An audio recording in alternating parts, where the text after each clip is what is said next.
Good afternoon, everyone. Thank you for your patience. We just had a few tech issues, but we're all good to go now. Welcome to day 3 of the Ontario Coaches Conference and today's first session, Finding Success in Coaching. A few housekeeping items for you before we get started. So this session will run a little bit after 1 p.m. We'll try and keep to the hour-long session. And you're also able to use the public session chat on the right-hand side of your screen to ask any questions that will be read aloud at the end of the presentation. If at any time you need any assistance, you can contact the CAO team by using the chat box in the bottom left corner of your screen that says Contact the CAO, and a member of the CAO staff will get back to you. Today's session is being recorded and will be made available for viewing within 24 hours from the Sessions tab. We are very excited to have a very special guest leading today's session, a former NHL Coach of the Year award winner, the 2014 Latvian men's national ice hockey team coach, co-founder of Three Nolans, and philanthropist Ted Nolan. Thank you, Ted, for taking the time to join and share with all of us today. Over to you. Natasha, thanks very much for the introduction, and Eric, I want to thank you very much for asking me to be part of your coaching session, and I'll talk as I talk. I'll let you know how important coaching really is, and what it meant for me both as a player, as a coach, and as a parent, because I have 2 boys that played the game also. So we'll get into all that stuff, and if I forget about it maybe at the end of the session, we could ask some questions. It's something that I might have missed. But I'd like to start off by filling in some of the people who probably don't know who I am, and where I come from and how it all began. So I'll start off like every other story does. It has a beginning, and my beginning started when I was born and raised on the Garden River First Nation, just outside the city of Sault Ste. Marie. I'm from a family of 12. I've been married now for 41 years to my wife Sandra. I got 2 boys, but growing up in Garden River was, we didn't have a whole lot of material things. There's a lot of times we woke up in the morning and the wood stove went out, and you're kind of cold in the wintertime, especially in the north. It got some chilly mornings, and some mornings you went to school with not too much food to eat too. So there was when I tell people that, they think I had a miserable childhood, but I really didn't. Material things we didn't have, but we had a lot of love. And the one thing I fell in love with at a real early age was hockey. I really liked the game. I saw my brothers play, and I saw the community members play, and I didn't see the NHL play because we didn't have a TV. So I just watched them and fell in love with the game. And I use this metaphor everywhere I go. My journey began one pail of water at a time. One pail of water. That's how I made my rink in my backyard in Garden River. I pumped the pail, and the pail was just a little pail. Go around the corner of my house, put it down, pack the snow, run back and forth. And now I think of that, it must have took me a long time to build a rink in your backyard, one pail of water at a time. We didn't have a hose. Like I said, we didn't have indoor plumbing, and no electricity in our house for the first few years. So hockey was my escape. That's where I went and played, and I was pretty lucky. My parents found a way to enroll me in the Sault Ste. Marie Recreation Hockey League. I think I joined that league when I was about 8 years old, playing one game every Saturday morning and having one practice. So that's how it really started, and that's how I fell in love with the game. And I'm not too sure exactly how I went to junior A from there, except someone must have seen me play. They see me play somewhere along the line, and asked me to try out for the Sault Ste. Marie Greyhounds. And coming from house league hockey, you don't get to see that too often nowadays because of recreation or travel hockey and all these prospect tournaments all over the place, and that's where kids get noticed. But for some reason, someone saw me play and invited me out to the Sault Ste. Marie Greyhound training camp. I didn't make the team, obviously, the first year. And they sent me to one of the scouts on the team, coached the Kenora Thistles in Kenora, Ontario. which was part of the Manitoba Junior Hockey League at the time. And that's where my first time ever being away from home, the first time I ever had a shower inside of a house. So it was really, it was a great opportunity. But that's where the year kind of changed. Everything kind of changed for me that year. It was kind of a loving of the game to kind of just surviving in the game. Meaning that when I went there, it wasn't the friendliest places of anywhere I've ever been. There was a lot of racial tension between First Nation people and the people of the city, and I was caught in the middle. And going to hockey practice my first time, I never fought in hockey, and I had to learn to fight to survive. I had 2 or 3 fights in practice the first week I was there. I went to school, and it didn't fare much better there either. And I had to fight at that school, and all of a sudden you're 16 years old. My father just passed away that winter before, and leaving home as a 16-year-old is tough enough as it is. But when you add all this stuff on top of it, it made it extremely hard. And so I wasn't having very much fun playing the game anymore. And I wrote my family a letter stating what was going on. My 2 brothers came to town, and I thought to watch me play, but actually they came to town to bring me home. And I still remember the car parked in the billet's house where I was staying. And just before I went back down to hop in the car, I told my brothers that I wasn't going to hop in. I was going to stay. And to this day, I really don't know exactly what made me stay, except maybe my stubbornness. Maybe I didn't want people to chase me home. But anyways, I ended up staying, and it was probably the pivotal point in my life, because one of the easiest things I probably could have done was to hop in that car and go home, and everybody would be okay with that. I mean, who would want to put a 16-year-old through what I was going through anyway? So, but anyways, I stayed, and I wrote a letter to my brother after they left, and I stated to him that if I would have left this time, next tough situation in my life, I'd probably quit that too. So I didn't want to quit, and I stayed, and thankfully I did, because I ended up making some friends on the team. I ended up winning Rookie of the Year on the team, and the following season I went back to the Sault Ste. Marie Greyhound training camp, and I made the team, and I had a chance to play with Wayne Gretzky. His only 1 year in major junior hockey was in Sault Ste. Marie, and I had a chance to play with him. The following season, I got drafted to the National Hockey League by Detroit Red Wings. I played with Stevie Yzerman, another pretty good player, and I got traded to the Pittsburgh Penguins. And I had a chance to play with Mario Lemieux. I played in Madison Square Garden, Boston Garden, against some Toronto Maple Leafs, Montreal Forum, all those great teams, and I always talk when I talk to young kids, it's decisions and choices that we make, and the choice and decision I made when I was 16 years old, I don't think it was designed to play in the National Hockey League at the time. It was designed that I didn't want to quit, and I stuck it out, and I got better, and all of a sudden, but if I would have quit, I certainly wouldn't be sitting here talking to you, and I certainly wouldn't have had great opportunities that I did during hockey, because I had a wonderful time playing. And then when I was only 26 years old playing with the Pittsburgh Penguins, I suffered a severe back injury. I ruptured 2 to 3 discs in my lower back, and which forced me to retire.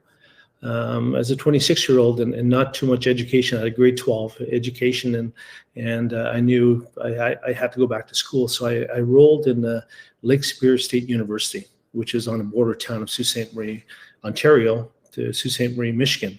And I enrolled in the school there. I thought I was going to become this next businessman and what have you. So I enrolled in school and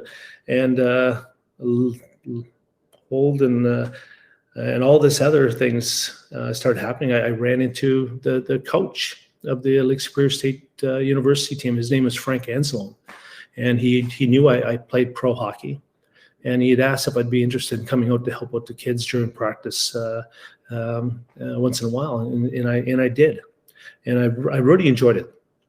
And then all of a sudden, here's a real good name for you, Phil Esposito, one of the all-time greats in the National Hockey League. He's from Sault Ste. Marie. Actually, he owned the Sioux Greyhounds at the time.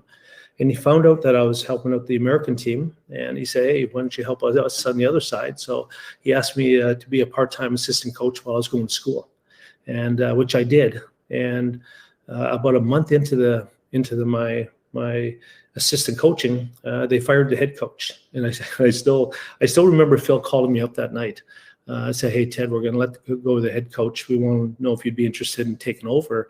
And my first response was, "Phil, I can't coach. I never coached a day in my life, and I'm just learning how." And I said, "If you could find somebody else, that'd be great." And he said, "Well, just do it for a little while," which I did. And that little while became a month, and all of a sudden became 2 months, and all of a sudden it came the fans were starting to boo us because we weren't very good. Our team wasn't very good, and I certainly wasn't very good as a coach. And then I kind of took it personally. I took the booing very personally because I was the head coach of the team, and so we finished in bottom place. And that summer they asked me if I wanted to come back, and I think my pride got the better of me, and I said certainly. But that summer was a summer of learning. I called up almost every coach that I played with, the good coaches and the bad coaches. Even some coaches I didn't like playing for, I even called them up and asked them what their game plan was. How did they plan a practice? How did they plan a weekly plan, a monthly plan, a yearly plan? How do you put line combinations together, and all those type of questions? And I must have talked to about 8 to 10 coaches.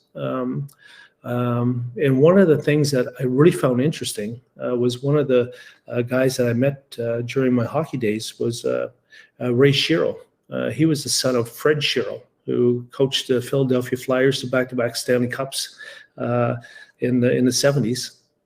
And I was a Philadelphia Flyer fan growing up, so I kind of ran into him. I said, "Hey, do you have any things from your father's coaching things at home that you could send me?" So he sent me some material about practices, and one of the first things I read that he sent me was in a notepad, and it said you have to learn to win with what you got, or you don't win at all. And it made so much sense to me. You have to learn to win with what you got, or you don't win at all. And it made so much sense because the previous year I was coaching the Greyhounds. We weren't very good, and I wasn't very good, as I mentioned. And I was wishing for a better goaltender, a better defense, a better center. I was wishing for something that we didn't have. And then I had a flashback to when I was a kid growing up. When I played hockey, my first pair of skates were size 6, 7, and my feet were size 3, and I put rubber boots on, and that's how I played. I made my own rink, and I went to school sometimes with not too much, but I never once complained. I learned to work with what I had, and here I was coaching a junior team, thinking about things I didn't have. So I went back to the drawing board. I went to the library, got some more coaching books, and I ran across this book by Phil Jackson. And it said Sacred Hoops on the book cover.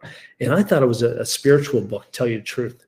And so I bought the book, and it was actually Phil Jackson's coaching philosophy that he had with the Chicago Bulls, and all the things that he was doing with the Chicago Bulls with Scottie Pippen and Michael Jordan and all the great players that they had on their team. And so I read the book, and I'm going, man, if this guy could do what he did in that league, I certainly could do some of the things that I believe in with junior hockey. And so basically that's how my coaching began. I did a lot of studying, a lot of learning, and next year, lo and behold, we won the league championship. We went to Memorial Cup. Then we did it again the following year, and we did it again the following year. So we did it 3 consecutive years in a row. In the third year, we won the league champion, or the Memorial Cup, first time in history of Sault Ste. Marie Greyhounds. We won the Memorial Cup in '93. But now we're talking about coaching, and now I kind of reflected, and I was talking to Eric a couple times about coaching, and And I reflected back when I started, and there was some, man, I love coaching. I really did. And you try to inspire, and some of the things we did in practice. I mean, we practiced with music. Blaring and see that nowadays sometimes and get the players. We practiced one time at the Memorial Cup finals. We practiced with no pucks. We imagined that we had pucks. We imagined that we were passing. We imagined that we're shooting, and we got so good at it. There's one time we had a 2-on-1 with no pucks. Can you imagine this with no pucks? And we had a 2-on-1. One guy got a pass, deked the goaltender, pretend he was putting it on the top shelf. And he high-fived the person for a nice pass, a nice goal. And all of a sudden, the goaltender jumps up off the thing. He said, "I got it," in his glove. And he come out and he pushed the player, and he said it wasn't a goal. And the player said it was a goal. So that's how imaginative our team was. And I color-coded all the players. I put them in different colors, so they learn how to pass the different colors and keep their eyes open. I had units of 5. I just put 5 guys on the ice. I said, play forward, play defense, whatever you want to play, and as long as we have 5 guys on the ice. And I used a power play of Finding Waldo, the kids book, Find Waldo. And I said, usually in the power play, we have 5 and they have 4, or we have 1 or 2 guys advantage, and we just got to find the empty man in that way. So we had a lot of fun. I had ceremony in the rink, but I tell you, it was a lot of fun that we had with a great group of kids. And when you have that kind of success, the NHL comes knocking. And certainly that year, after we won the Memorial Cup, I came back one more year in Sault Ste. Marie.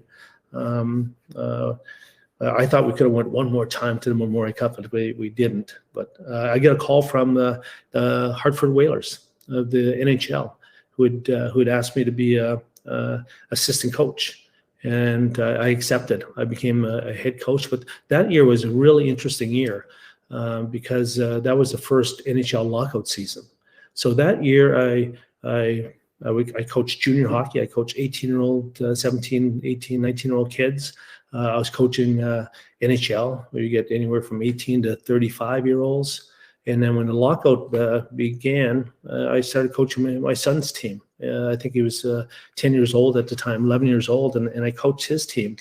And someone asked me a long time ago, what's the difference between coaching minor hockey and junior hockey and pro hockey? And my response was the delivery on what you're doing. The principles are all the same, but how you communicate with a 10-year-old is going to be a lot different than how you communicate with an 18-year-old and a 28-year-old. So it's all depends on how you communicate, and communicating is so important with coaching. But that's how my introduction to pro hockey began. I coached that one season in Hartford, and I got a really interesting call. I got a call from the Buffalo Sabres, who were looking for a new head coach. I applied, and I got the job. I think I was only 28, 29 years old when I became the head coach of the Buffalo Sabres, which was unique as it was, and it was a lot of fun. So I went to Buffalo. The first year we did okay, but the second year we really took off. We were known as the hardest working team in professional sports at the time. And somebody always asked me, said, how do you get your team? It's like anything. If you want your team to be a good passing team, you got to work on your passes. If you want your team to be a good skating team, you got to work on your skating, and so forth. And one thing we did in Buffalo, we worked on our work ethic. We wanted to be the hardest working team, game in, game out, and it paid off. We won the Northeast Division, and I even won Coach of the Year in 1996 for my efforts. But that's where the story kind of goes sideways a little bit. I thought for sure I was going to one day coach a Stanley Cup winning team. And have a long career in coaching. But unfortunately, things didn't go that way. There was a lot of rumors at the time. I'm not too sure if anybody's seen the unwanted visitor on TSN.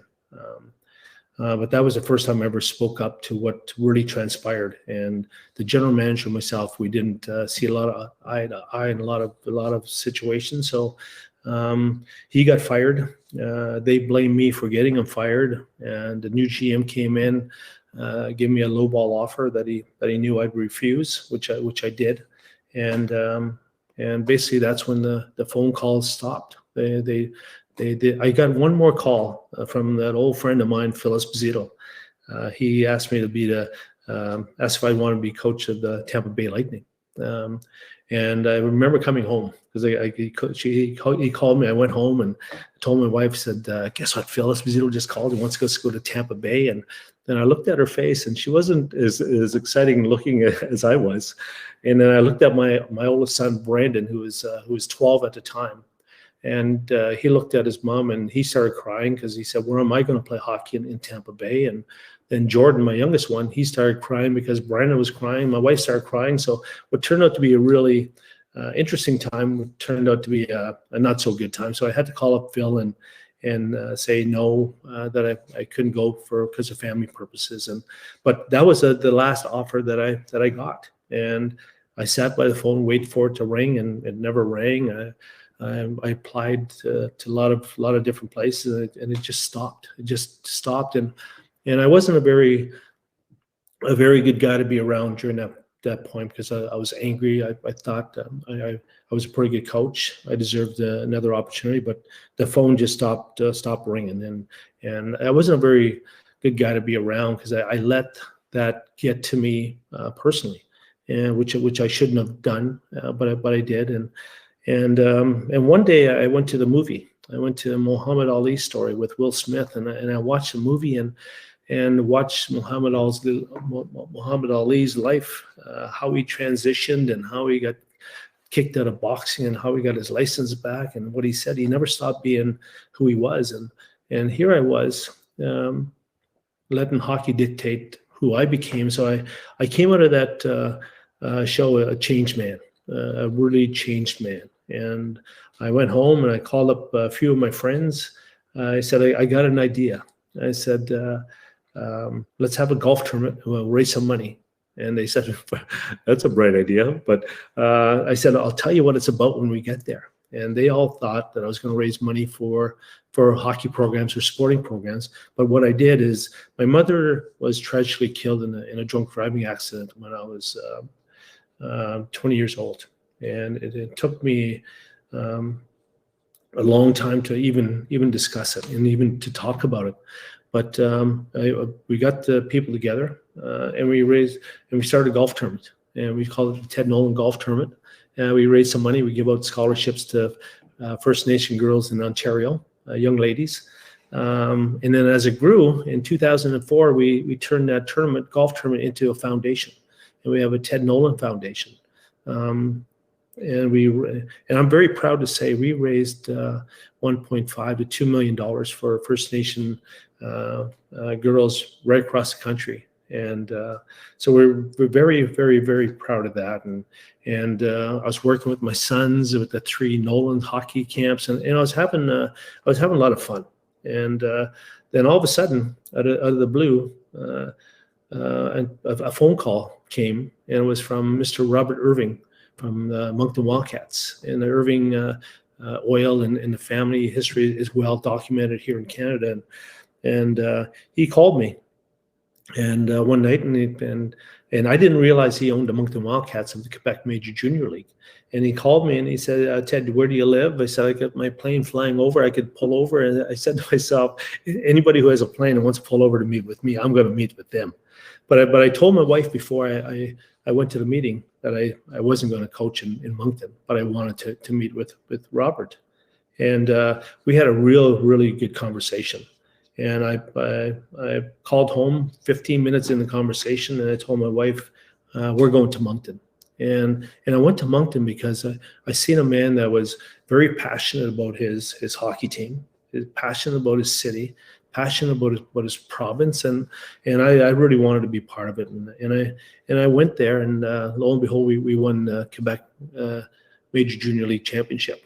that was 10 years after I was coaching the last time. And was I afraid going in? Certainly. I was petrified, because when you don't coach for 10 years competitively, you don't know if you just don't know how. But to me, it was kind of like riding a bike, and we went back in and we win the league championship. And then all of a sudden the NHL started calling again, and I was very blessed that the New York Islanders called and gave me an opportunity to coach there. I even had a chance to coach in the Olympic Games with Team Latvia. After I was let go by the Islanders, I got a call from a friend of mine who'd asked if I'd be interested in going overseas to coach in Latvia. I said, where's Latvia? And I said, what league is it? And he said, well, it's not a league. It's a national team. And I said, who do they play against? And he said, well, they play against Team Canada. I said, do they? I said, well, that's a team that gets beat 16-0, 12-0. I said, those are the guys. So anyways, I accepted. And I went over to Latvia, and we had to, over there, I finally learned exhibition games are not exhibition games. They mean a lot. So you have to win these exhibition games in order to get qualified. So we qualified for the Sochi Olympics, which was one of the highlights of my coaching. But going over there, I was telling Eric about certain stories that happened in hockey. But I was over there, and thankfully I learned the language a little bit. And thankfully I didn't learn it enough, because during one game I think we were playing Czech Republic, and we were getting beat pretty good. I think 6-1 after 2 periods, and the president of the team came into the locker room, and he fired me, and I didn't know he fired me. And thankfully the manager of the team didn't relay what he said. Then we had a game back to back, and we won the next game next night, which qualified us into the finals. And that same president who fired me, he came in next day and gave me this big hug. And one thing I find with sports, it's if you win, they love you. If you lose, they're not too crazy about it. But anyways, it led back to all those unique opportunities, and I think it started from when I was 16 years old, and not giving up. But I think now that I went through and talking to you all here today, how really important coaching really is, because you can really make a difference in a young person's mind, and how valuable they are. And not everybody's going to be a Wayne Gretzky, but everybody has their own unique ability that they could add. And because someone looks different doesn't mean that they are different. And to be more open and be more understanding. That's one thing I really wanted to do as a coach, to really understand where my players are coming from and who they are. And we talked a lot. And one thing with I did as a coach, I tried to learn about my players as much as I could.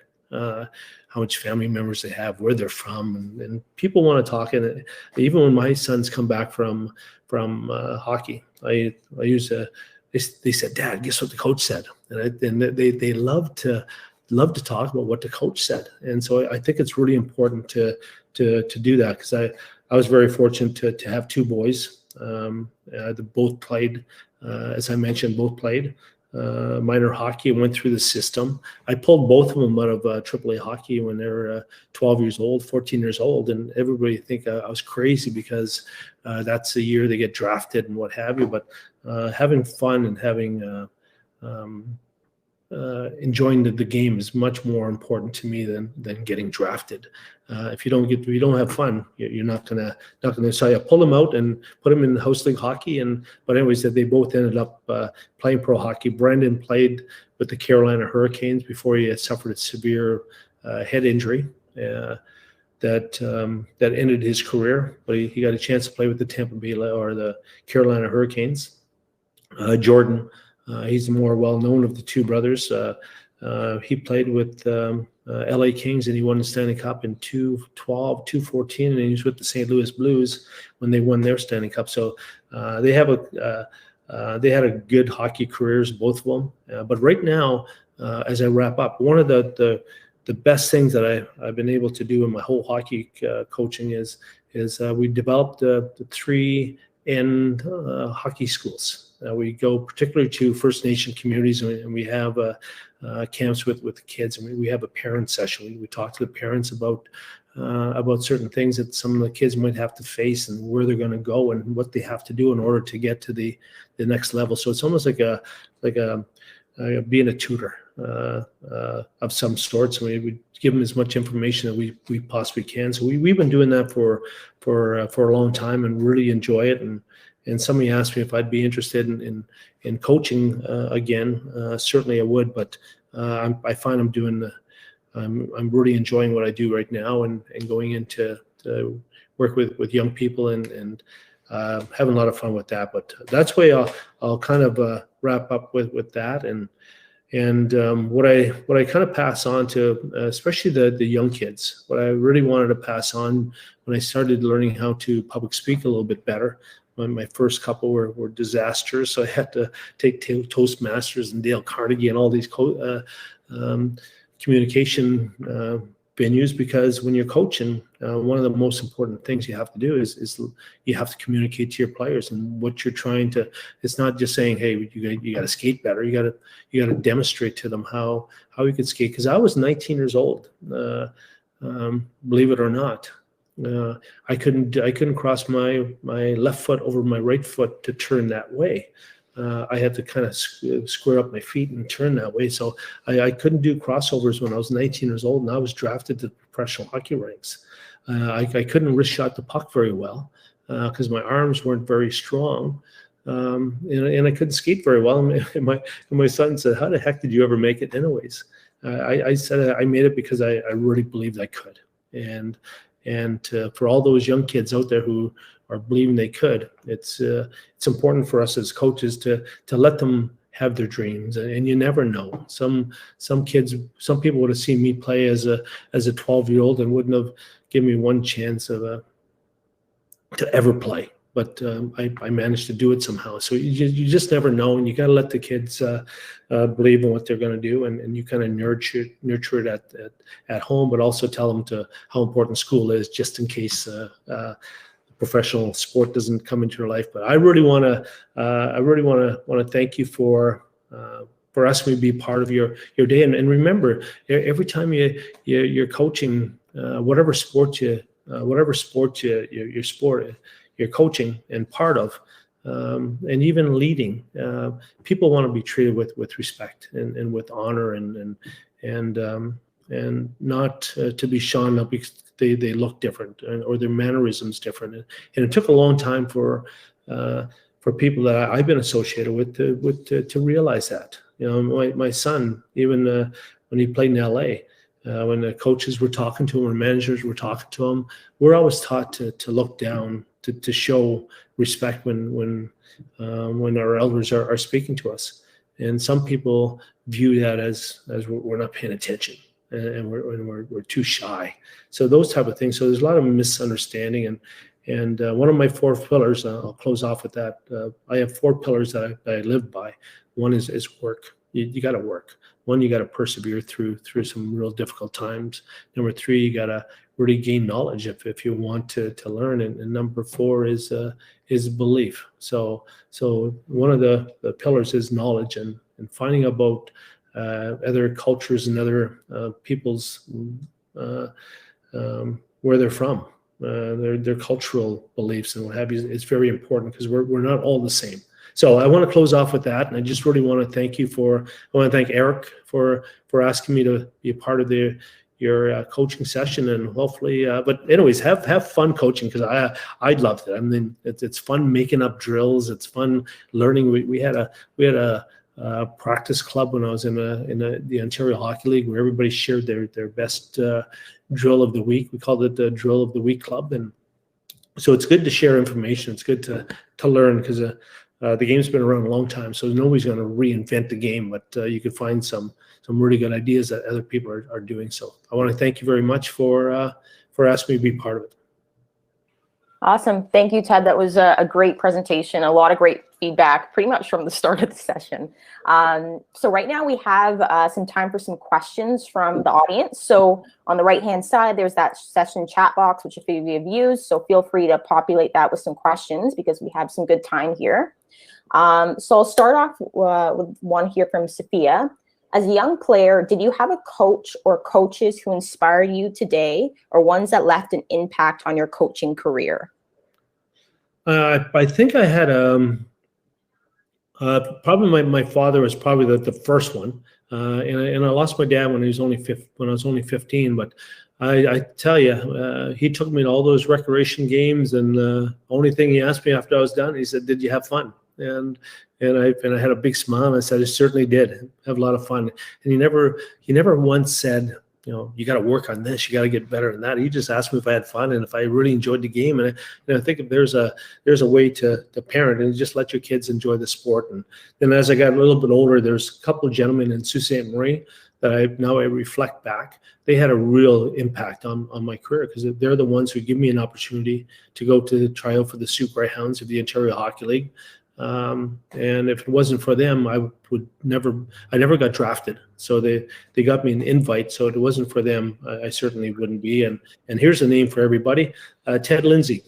Ted Lindsay was the general manager of the Detroit Red Wings. And on a different topic, I left my first pro camp. I went to Detroit Red Wing training camp, and I left. And I left because I was afraid. I was scared. The guys on the team, man, their legs were just massive. Their arms were big. They all had beards, and I was just this little skinny 75-pound kid from the reserve that never worked out a day in his life. I didn't know what off-ice conditioning was, and I went to camp, and these guys were just so powerful and so strong, and I got scared, and I went home. But Ted Lindsay called me up back at home and asked why I left. I explained why. And he said, "That's exactly what we do here. That's why we want you to go to the farm system. We're going to teach you all that stuff." So if it wasn't for him, I would never even started my pro career. Awesome. Thank you. Next question here from Steve. Watching the TSN episode on where you'd said that you thought you'd be coaching still if you were white, given the current Black Lives Matter movement and Canada's efforts to renew relationships with Indigenous peoples, would you ever consider returning to the NHL to coach in any capacity? Thank you very much. I said that even before when I was out for 10 years. I'd coach, but no one's calling me. So I love to coach. I really, really do. But the last time I was in Buffalo, it wasn't a very good situation because winning wasn't a priority. It was a draft choice, and I don't. I really believe in giving your best, whatever the best that you have. And people ask me all the time, what's your vision of success? And to mine is just working and giving what you have, and that's all you can do. And usually things work out. So, but answer that question, I'd love to coach again, and I still believe I still have enough in me to give to the game. Awesome, thank you. Next question here from Thomas. As a long-term coach in hockey, how has the speed in the game combined with the advancement in technology changed your approach to the great game? Oh, the speed now is just so. I have debates with my friends all the time. Was the original 6 players were they much better than the players nowadays? And I think the only thing is speed. They're just so much faster. But the intelligence of the players back then, where to go and how to read a play and what have you, and slowing down a play. Right now, it just seems like 100 miles an hour, back and forth. And I'd love to see them put the red line back in to slow it down and see who could really think the game more so, because there's a lot of players that should be playing, but they say they're not fast enough. So I think there's a balance between speed, intelligence, and even one practice in junior hockey. And I had a video session after one of our practices, and I showed about the importance of being a good angler, how to angle people off. And you don't have to be that fast. The rink is not all that big. You just got to learn how to angle people. So we had a lot of angling practices to angle off some of those fast guys. Because if you don't get the proper angle on them, they're going to beat you all the time. So But there's room for everybody. But the game, it is fast. So one here from Brian. Did you experience the same type of racism in Europe as you did in your coaching in North America? Europe was probably a blessing for me.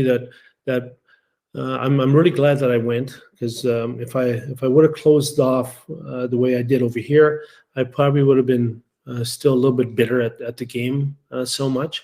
But I went over there, and what they did is they bring I don't know if it's a proper term, it's sportsmanship or sportswomanship, or they just bring the sportsmanship back into the sport.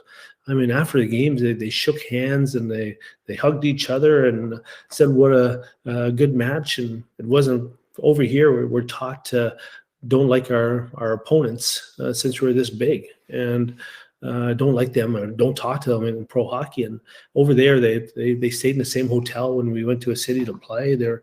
But I never once faced any kind of racism over there. No, over here in North America, there was one game, if you see the unwanted visitor, and that was just one of many games where the fans were war crying behind the bench and tomahawk chops and go back to the reservation, you stinking Indian, all those type of things. And that's right here in Canada. So, but over there, not one beep. So this is actually, I've had two questions about this from Jennifer and Eric. How important is fun at the NHL level, and how do you ensure, even at the highest levels of the game, that it still remains fun for those athletes? Well, you know what? To me, that's the way I coach. I mean, if you're not enjoying whatever line of work that you're doing, I just don't think you're going to be very good, and your heart's not going to be into it. So I tried to make it as fun as it possibly can. Like I said, when I practiced with no pucks, and the kids would look at you, and I did it in the pro ranks too, and they look at you and go, what are we doing? I said, well, just pretend you have a puck. Make that perfect. I said, we're going to have a perfect practice today. No one's going to mishandle the puck. No one's going to miss a pass. No one's going to miss a goal. Like, everything's going to work out perfect because we're imagining what we have. And the players, I tell you, they loved it. And when I was with the Buffalo Sabres back when my first sprint, I remember one of the players walked up to me at the 3 months in, and he said, hey, coach, I had so many days off this year than I had in my previous 10 years of pro, because they believe you have to work. And sometimes it's like anything. You do too much work, it's going to become monotonous once in a while. You're not going to love going to where you're going. So I believe in family. I believe in work, and I believe in enjoying what you do. So I give the players a lot of days off to get rested. So when we do come back to play, we're energized, we're enthusiastic about it. But if you do it constantly over and over and over again, that's why it's important for kids to play different sports instead of one sport all the time, because you might get burned out from it after a while. But I believe in getting away from it, and I believe in having fun. Awesome. But the best way to have fun is to win. That's All right, we have another question here from Jennifer. What are the kinds of things you say or do after a blowout loss that gets your players to chin up and come back strong? Depending on what and how the game was. Sometimes puck isn't going to bounce your way, the ball isn't going to bounce your way. You're going to have an off day, and those things happen in every walk of life. And so sometimes you got to walk in and say, hey, let's forget about this one, boys. And I mean, we wouldn't have been able to beat a Pee Wee team tonight.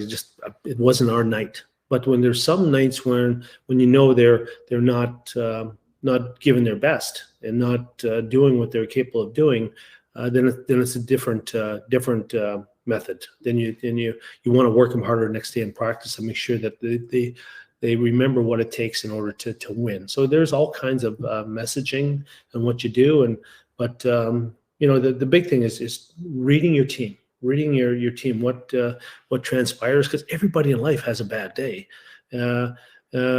Yet in hockey, sometimes in elite levels, the star players, they could have an off day. They could turn the puck over 5 or 6 times. They keep playing. The third, fourth line guys, they turn the puck over one time. Boom, they're on the bench and they don't get to play anymore. And I didn't coach like that. I coached everybody's in it together, and that's the way I think I was born and raised. I'm from a family of 12. I had 6 brothers and 5 sisters, and I never felt any more loved than my other brother or my other sister. We all felt the same. So that's what I wanted to do with my hockey teams, is to treat everybody the same. I'm not saying the same amount of ice time, but I'm just saying on a competitive level. I'm just saying you have to make sure you know the difference between when things just went bad or you played bad. Another question here from Miquan. What pertinent advice might you have for Indigenous athletes creating their own sports groups and organizations for sport-specific camp deliveries and community engagements?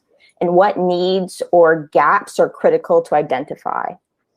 Yeah, that's a great question, because I just was appointed diversity and inclusion ambassador for a new lacrosse program here in Southern Ontario. That they're going to create their own league. And what we did, I'm not too sure of how many of your listeners heard about the Little NHL.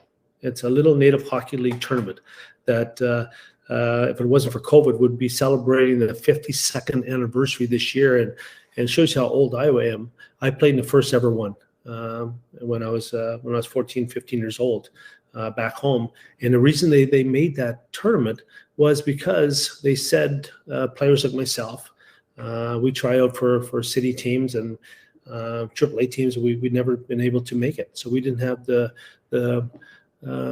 opportunity to go on a trip, to stay in a hotel and go swimming and all the stuff that traveling teams do, and we never had a chance to do that. So, but some of our leaders back home, they created this little NHL tournament and give us all the kids from all over the place. Not based on your skill level, it's just an opportunity to get together and celebrate the game. So I think it's really really important.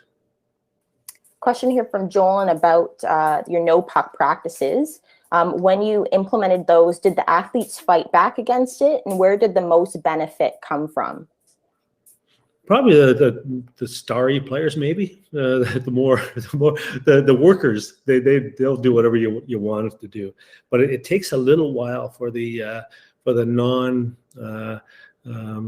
imaginative players to do it. And sometimes you're going to get all kinds of different. But actually, once it gets going and everybody buys into it, I mean it's amazing. Like even when the NHL, can you imagine that? I had Find Waldo power play, and I got all the players, professional hockey players.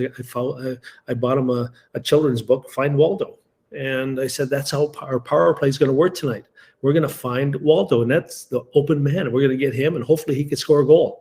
And sure enough, lo and behold, we played that game that night, and then they scored a goal, and the defenseman who scored, he comes skating right by our bench. He said, I found Waldo. So you got to make it fun, and you got to make it things. So when I first introduced it, it was kind of odd at the beginning, but once they did it a couple times, and we did it so well that we're at the Memorial Cup one year. NHL scout was watching. He swore to God we had a puck on our stick the whole time, because they banged the stick before they passed. They banged it when they received it. So it was a fun thing to do, and it just changes up things. Question here from John. Any philosophy with regards to helping athletes work through the adversity they are currently facing during the pandemic? You know what? I think knowledge is the key. Finding out where some of finding out. When I went to Latvia, everybody asked me about the language and the culture and the different lifestyle that they live over there. How am I going to adjust? So I try to adjust as much as I could, and I try to learn some of the language and the first 3 words I learned in Latvia was stradat, runat, and met, which means let's work, let's compete, and let's shoot the puck. I mean it was. And the Latvian players were so impressed that I took time to learn. That's And I think some of the players that you're coaching of a different background, they might learn that hey, I didn't realize that that the First Nation people were some of the first people to ever play the game. But so checking the history, but knowledge is a key to learn about anybody. Awesome, thank you. I think we have time for 2 more questions here. One is about, you talked a little bit about teamwork and making sure everyone has a good time regardless of level of the game, but how do you do that when you have a player who puts him or herself above the team? Oh, there's a couple ways to do it, and like I said, and if you have a good enough group of people with you, that one bad one will stick out like a sore thumb, and eventually they'll come into the fold. If not, then it's just not meant to be. And when I coached the Sault Ste. Marie Greyhounds, and I knew, because when I played, schooling wasn't very important. They didn't care if we went to school or not, and I knew. Not everybody's going to play pro hockey, and everybody's going to need some sort of education, some other backup plan in case they don't. So I put a rule in that everybody had to go to school, and if you miss school on purpose, we're going to practice at 5 o'clock in the morning. So kind of like a scare tactic. But anyways, the first year we put it in, the same player did it twice. He missed school, and we had to wake up 5 o'clock in the morning to practice, and we did it the first game of a playoff series, and the ownership came to me and said, Ted, we can't practice 5 o'clock in the morning. We have a game. That I said, one thing about implementing rules, you have to follow them. So we practiced, and thank God we won that night. If it didn't, they probably want to gas my rule. But having rules and getting people to buy in, one player, he wouldn't come off the ice in junior hockey, so I said just leave him out there. He played the whole period. I wouldn't bring him off. He tried to come off for rest. Then I talked to him afterwards. I said you have to play within the bounds and the rules, and everybody wants to play. And some players that weren't listening. I personally suspend them, and so players that got, because when my level of coaching is you're dealing with some very highly competitive people, and sometimes they say things that maybe they shouldn't say. Some players have told me to take a flying leap off a rock sometimes, and it wasn't a very good thing to say to a coach. And then I couldn't react right then and there, but I talked to the player afterwards. One player told me to go back to the reservation. You're thinking, and you're right on the bench. And I'm coaching major junior A hockey players. And how do you respond to that? And so you respond to it afterwards. And you hopefully through some of these lessons that the people learn, that's not a good thing to do. Last question here before we wrap up. How can we as coaches make sure we're being allies and supporting our athletes and other coaches when we hear or see them facing discrimination, whether that's in the change room or on the field of play? I think standing side by side with someone means so much. When I did the piece for the unwanted visitor, when I played and when I coached, I had no one called me up, and no one said, "Hey, Ted, you want to be my assistant coach?" I never got a call from anybody. And you see others that don't have too much success, but because they know someone, they're going to get they get offers 2 or 3 times about coaching opportunities because they know. And how you support is just saying to the person, "Hey, I'm right here if you need anything," or "I'm standing beside you," or and someone's yelling at somebody, stand there and yell at the person back for them, and to let them know that you're there with them, instead of just being and I learned that, and I think that's why I learned to speak up finally. And I was kind of disappointed with myself that I didn't earlier. Seeing what happened with George Floyd in the United States, and listening to a police officer speak that if you don't say anything to a problem, you're complicit to the problem.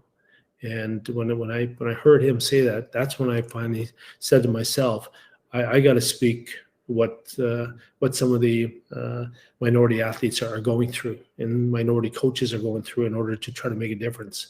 And I didn't do it before because I was afraid that they would take it out on my two sons, which was a kind of a selfish thing to do. And I feel bad about that, but I think we got to speak up for one another. Awesome. Thank you, Ted. This has been a really great session, great feedback throughout the whole of it. And I want to just say thank you to everyone for attending.